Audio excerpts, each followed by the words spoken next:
It took my childhood away. It made me scared. Yeah, I still think about it to this day. 2 Utah teenagers with autism say they're still feeling the emotional trauma from when they were repeatedly put in seclusionary timeout rooms in elementary school. It's heartbreaking to see it as a teacher, as a principal. This is not something that we're excited to do. The State Board of Education says seclusion should be used only as a last resort, when students pose a serious risk to themselves or others.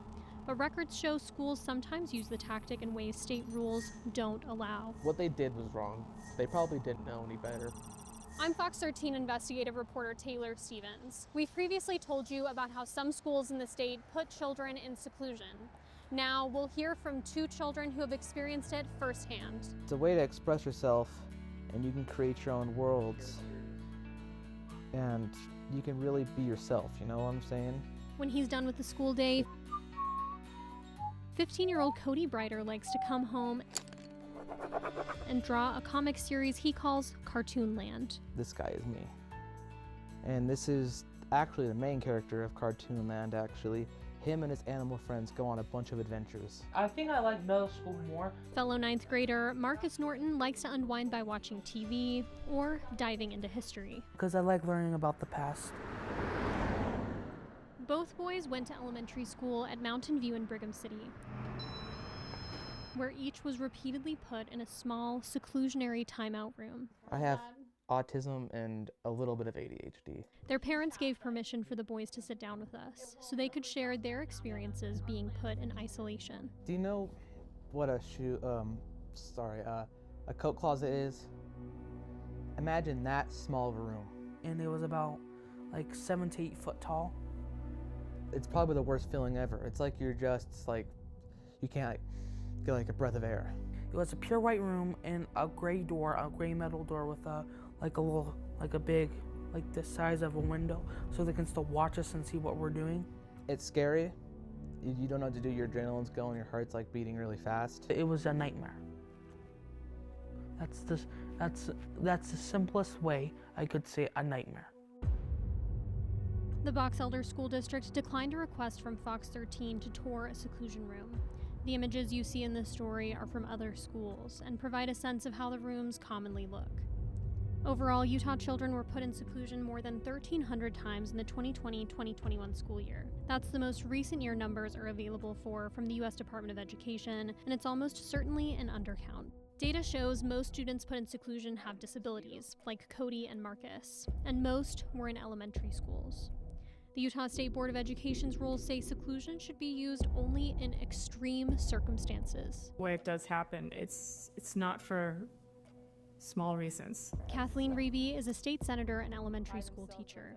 She's worked in schools that use seclusion, and while she's never personally used it, she knows of colleagues who have, and believes it can be a better alternative to physical restraint in violent situations. Kids will pick computers up, they'll rip wires off the wall, they'll pull things off they're bolted to the wall. They'll pick up desks, they'll bite people, they'll scratch people. It's a very unique situation, and when these things happen, it's kind of hard to imagine that this is coming out of a 3rd grader or 2nd grader or 1st grader. Utah's rules prohibit students from being placed in seclusion for more than 30 minutes at a time and require educators to provide notice to parents and school administrators every time they use it. Teachers are also required to keep watch over a student the whole time. There's a lot of documentation and a team that goes into having this conversation. But in Cody's case, documentation from the school, which his parents provided Fox 13 News, shows seclusion wasn't always used in line with the state's strict guidelines. The Box Elder School District admits that handwritten notes from Cody's teachers show he was sometimes put in seclusion for behaviors that didn't rise to the level of imminent physical harm to himself or another person. In one case, for running out into the school hallway. In another, for spraying hand sanitizer and refusing to sit at his desk. In that instance, the teacher said Cody would have to finish his timeout the next morning. Cody acknowledges his behavior wasn't perfect, and documents show there were times he was put in seclusion for charging at a teacher or kicking. Sometimes you gotta understand, sometimes it has to be done, but most of the time it happened there. It was unnecessary, or overdone. Some of the logs also show Cody was put in isolation for far longer than the 30 minutes the state allows. In one case, documents say he was put in self-containment for more than 3 hours, from a few minutes before 9 in the morning to a little after noon. On other days, Cody's teachers put him in seclusion repeatedly, records show. That's where most of my anxiety about being in small confined spaces came from. Marcus's family doesn't have the same level of documentation as Cody's does. But he and his parents also say they believe seclusion was used more as a punishment than a way to maintain safety. They don't use the last resort because there's no one really watching them, like the teachers, because they're adults. That you felt like people didn't trust you if you said this wasn't fair? Yeah, they think us were more untrustworthy because of our disability. That's why I feel like a lot. In response to questions from Fox 13, Box Elder School District Superintendent Steve Carlson said, in part, that the teacher who put Cody in seclusion no longer works at the school. He also acknowledged that Cody was put in seclusionary timeout for reasons that did not comply with state guidelines and the district's own policies, and that the documents raise questions about whether the training we have provided in the past was effective. Since the time of these incidents several years ago, we have provided training to our staff regarding appropriate use of seclusionary timeout, Carlson continued, and intend to continue to train staff around the regulations on an ongoing basis. I feel for my mom and my dad, really. But for Cody and Marcus's parents, it all feels too little, too late. The damage to their children, they say, has already been done.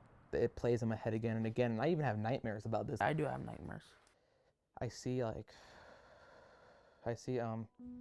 the box, and I see the door, and I feel all the feelings at once I felt in the course of 2 years I went there. It just all comes crashing down on me again. Every time I try to leave or just walk away, she'll grab me by the arms, hold me down with two other people to hold my legs, and she will hold my arms and drag me and put me in the thing and put me in the seclusionary, and I never went home for the day.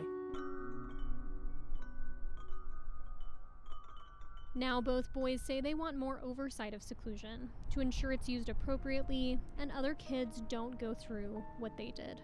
Why can't we all just come together? They shouldn't have to lock up people because are different.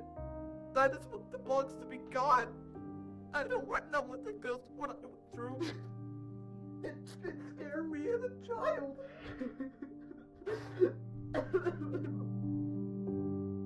The Utah State Board of Education recently approved a few minor tweaks to the wording of its seclusionary timeout statute in an effort to provide more clarity to teachers who are using the technique. To learn more about those changes and to read the full statement from the Box Elder School District, you can visit our website online at fox13now.com. Reporting in Salt Lake, Taylor Stevens, Fox 13 News, Utah.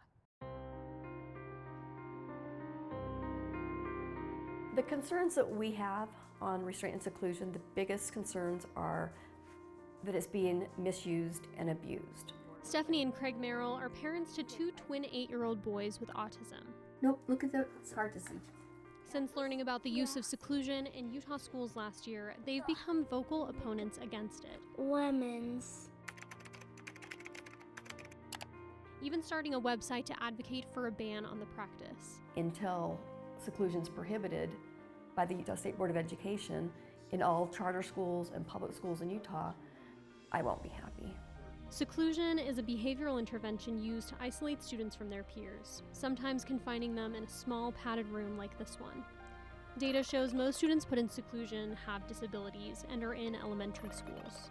In Utah, the practice is allowed only when a child poses an imminent safety risk to themselves or others. The way it does happen, it's not for small reasons. Teachers like Senator Kathleen Reeby have told us previously that seclusion can be necessary to protect students and staff, especially as behavior problems have worsened since the pandemic. I have autism and a little bit of ADHD. But the Fox 13 Investigates team has found seclusion is sometimes misused. Sometimes you gotta understand, sometimes it has to be done, but sometimes, most of the time it happened there, it was unnecessary or overdone. Last month, we told you how records showed 15-year-old Cody Brighter was put in seclusionary timeout in elementary school for behaviors that didn't pose a serious safety risk.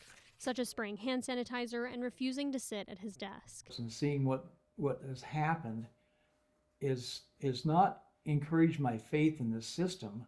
In matter of fact, it's done just the opposite. So the Merrills were thrilled when they read the text of a bill to end seclusion in Utah schools. I thought, wow. I was completely overjoyed. I could not believe that the senator had sponsored this bill and was taking it moving forward with it. This is the first substitute of SB 170, which prohibits the use of seclusion in schools.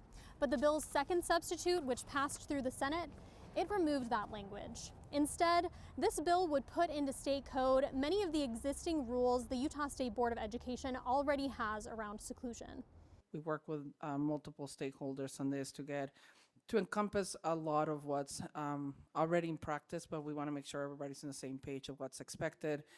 We are hoping that this become more isolated situations of using this type of interventions, but we know in some instances it's needed. The bill does strengthen some language around seclusion, specifying that it can't be used for coercion, retaliation, or humiliation, or due to inadequate staffing, or for the staff member's convenience. It also requires additional record keeping, including around what interventions were attempted before an educator turned to seclusion. I don't believe it goes far enough. The Merrills say they're disappointed the bill no longer bans seclusion, but they think additional measures could be added to prevent misuse, such as requiring video monitoring in special education classrooms to show a student's behavior leading up to seclusion. If they had a camera, they could say, yeah, this kid was doing this, and I needed to do that, and the camera would show it. Then there would be no problem. I mean, obviously, there's been a lot of reporting, some of what you've done around this, and there have been a lot of problems with seclusion. We spoke with Nate Krippis, an attorney at the Disability Law Center, when the bill still banned seclusion. The center has been among the proponents of a ban and shares fears seclusion is not always used appropriately. Certainly, we've seen cases where it has been overutilized to the detriment of students with disabilities, and so I think we're concerned with its practice, even with the parameters, because they are not always, I think, followed. At the time we spoke with him, Krippis was hopeful lawmakers would end seclusion to send a positive message to the disability community. But he also seemed prepared for the bill to go another way. I think we hear a lot about the state wanting to support kids and adults with disabilities.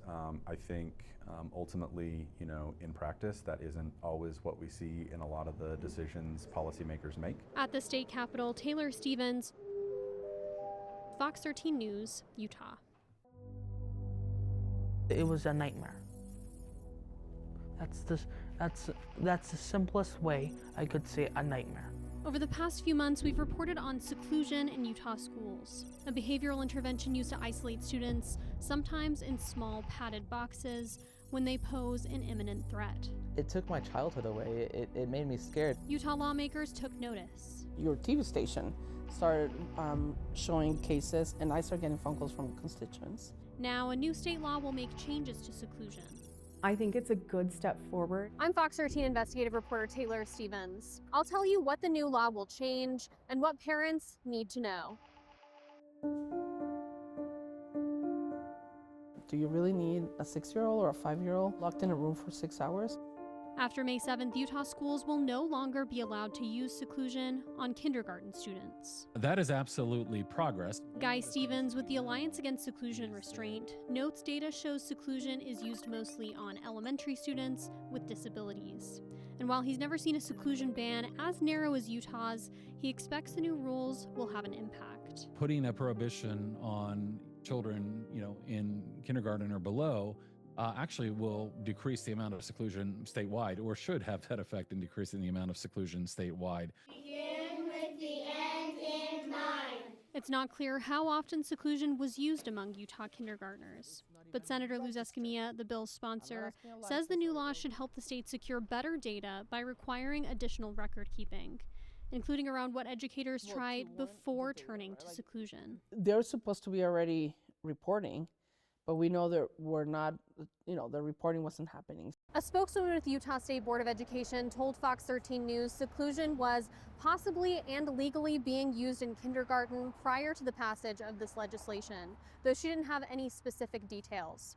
Asked about this new law, USBE said in a statement that it has a responsibility to respect and uphold all legislation, adding, "We plan to continue to support our local education associations as they implement policy and procedural changes after this legislative session." I really feel confident that also the State Office of Education will provide some good guidelines through that process. Stevens says good training for educators on when it's appropriate to use seclusion under the new law and when it's not will be essential. But there really is an upstream issue here, and ultimately providing better staffing, support, training gets things moving in a better direction. Over the last few months, Fox 13 requested interviews with school districts and teachers using seclusion, but all declined to go on camera. Escamilla says she's heard from teachers who work in special education classrooms while working on the bill, and recognizes that they face some challenging situations. Teachers in special ed, which they all call me, they're like, "Senator, we need help." I'm like, 100% agree. A 17-year-old student that's throwing things or being violent, there needs to be some intervention. Under the new law, seclusion will continue to be permitted for students in first grade and older only when the child poses an immediate and significant safety risk to themselves or others, and for no longer than 30 minutes at a time. State code will also now specify that seclusion can't be used for coercion, retaliation, or humiliation, or due to inadequate staffing or for the staff member's convenience. And it creates new penalties for teachers who misuse seclusion, making it a misdemeanor punishable by up to 6 months in jail. Okay, representatives, we're going to go ahead and call the House to order. During debate of the bill, several lawmakers raised concerns about misuse of seclusion, as raised in recent reports by Fox 13 News. Because it's a fairly new phenomenon in increasing need, it also hasn't been applied appropriately all the time. In other words, when your child has been secluded in a classroom, we have a situation often where parents rightfully question both the method, the utilization, and the application of the policy. I have 2 children. Among those parents is Alicia Haddon, a South Jordan mother of 2 children with autism who have previously been put in seclusion. I very much didn't understand the degree to which it was being used and what it was being used for. It's hard to know what's happening, especially when all they put is negative peer interaction. Records show her 9-year-old daughter Gracelyn was repeatedly put in seclusionary timeout. There's so many documents. Oh, it's right here. Situations Haddon says were traumatic for her and paradoxically led to more behavior problems. So it marks if they had a timeout, which is the seclusion. Now, Haddon says she's thankful state legislators have taken note of the issue. I'm glad that students entering kindergarten and first grade this year won't be as traumatized as my 2nd and 3rd grader. I'm really grateful. And I'm hopeful that next year we can push through some legislation that does address more of the concerns. We're responsible. I mean, now I know. Escamilla says once she learned about seclusion, she felt a duty to help address the concerns of parents like Haddon. And she's pledged to continue pursuing the issue on Capitol Hill. To me, I think if we can find a mechanism where students can get the assistance they need without having to potentially create trauma, it's kind of like a win. And you know, if that looks like we will get rid of those rooms that are dark and no window, yeah, absolutely. That should not be in the conversation. We'll keep a close eye on how this new law is implemented and on how the conversation around future changes to Utah's seclusion laws develops. For now at the state capitol, Taylor Stevens, Fox 13 News, Utah.